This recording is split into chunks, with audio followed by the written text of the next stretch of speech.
Hi there, Amtgard. My name's Raven. It's been a while, but I'm back, and I got struck with some inspiration lately. I thought to myself, Raven, there are a lot of crowd control spells in Amtgard. You're absolutely right, Raven. There are indeed. But which one is the best? I don't know, but we're going to find out today. We're counting down the top 10 best crowd control spells in all of Amtgard. Here we go.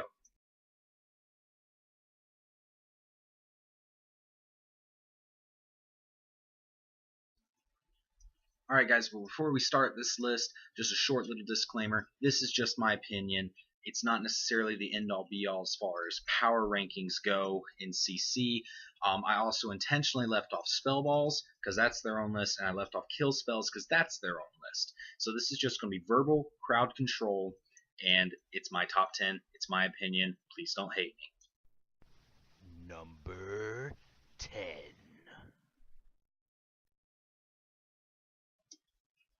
So starting our list off, at number 10, we have Insult. It's not a personal favorite of mine, but I can see where it's very useful. It's a low-cost spell. You cast it pretty easily. I don't think it's as impactful as it could be as some of the other ones on this list. And for those reasons, that's my number 10. Number 9.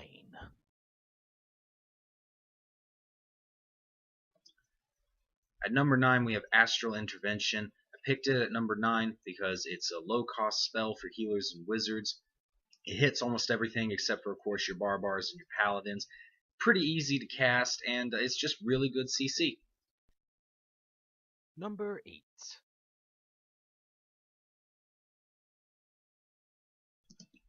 At number 8, we have Wounding. Wizard spell, takes away a leg or an arm. Pretty self-explanatory, pretty easy.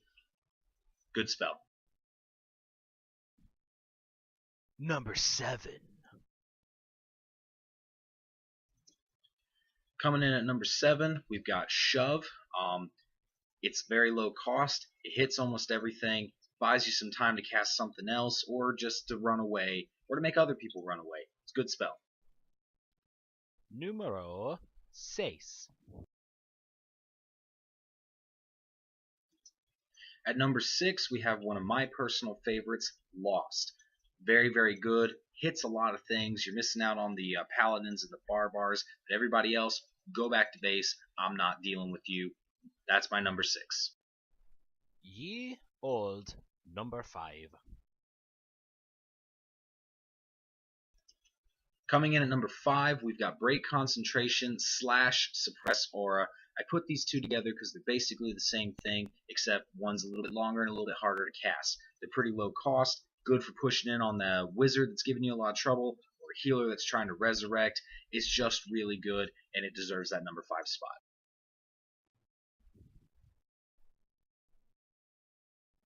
Oh, number 4. At number 4, we have Icy Blast. The wizard and the druid spell, it hits just about everything. The only thing that blocks it is pro mag, and there's not a lot of pro mag running around these days. There is, but not enough to knock this down from number 4 in my opinion. Especially for wizards, setting up that Shatter Icy Blast combo, or even just for druids, having a barbar chase them down and casting that Icy Blast to buy you some time, or just for the CC to kill that one guy that's giving you a whole lot of trouble. Icy Blast, number 4. Geez, how many more of these are there? Number 3. Coming in at number 3, we have Awe / Terror. Again, these are put together because they're basically the same thing.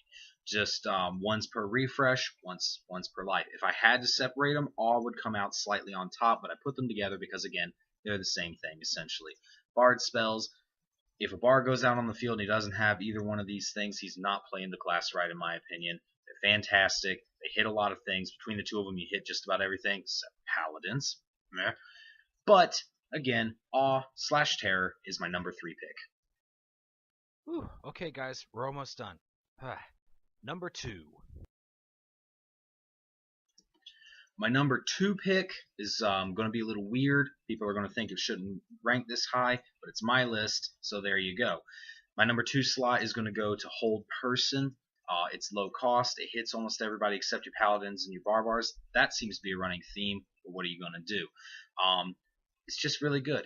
They try to run away. No, stay right there. They try to come at you. No, stay away from me. It's really good. Hits a lot of things. Number 2 slot. Honorable mentions? Are you serious? Ugh.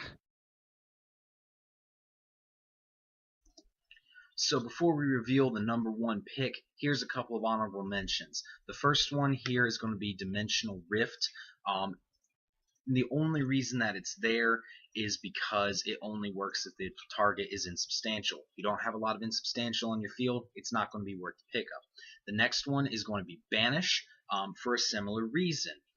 It only works if you have an insubstantial guy, right? It sends him back to base, which is really good, but if you don't have an insubstantial target, it's not really worth it. It's a situational pick. The next one, of course, is Planar Grounding. Also really good, but it's not good enough to make this list in my opinion. It's got its uses, but the ones that I have on here work in almost every sense. So those are my honorable mentions. And now to the top. Oh, finally. Number 1. Alright, here it is. Number 1. This is going to break the mold just a little bit, because everything up to this point, for the most part, has been low-cost spells, and those are the ones that have been ranking pretty high. My number 1 is going to go to Stun. It's just too good. It's a sorcery that makes you not able to interact with anything. And it hits paladins, and it hits barbars. It gets around so much of the other crowd control that's on this list. So for those reasons, and because it's basically a kill spell if you can get in close enough, that's my number 1 pick. Well guys, that's my list. Did you like it? Did you hate it? Let me know in those comments down below. Leave a like on this video. Don't forget to subscribe, and let me know what you want me to cover in a future video. I'm thinking for the next one, we're going to do another top 10, but I haven't made up my mind yet, so be sure to let me know. And as always, live the dream.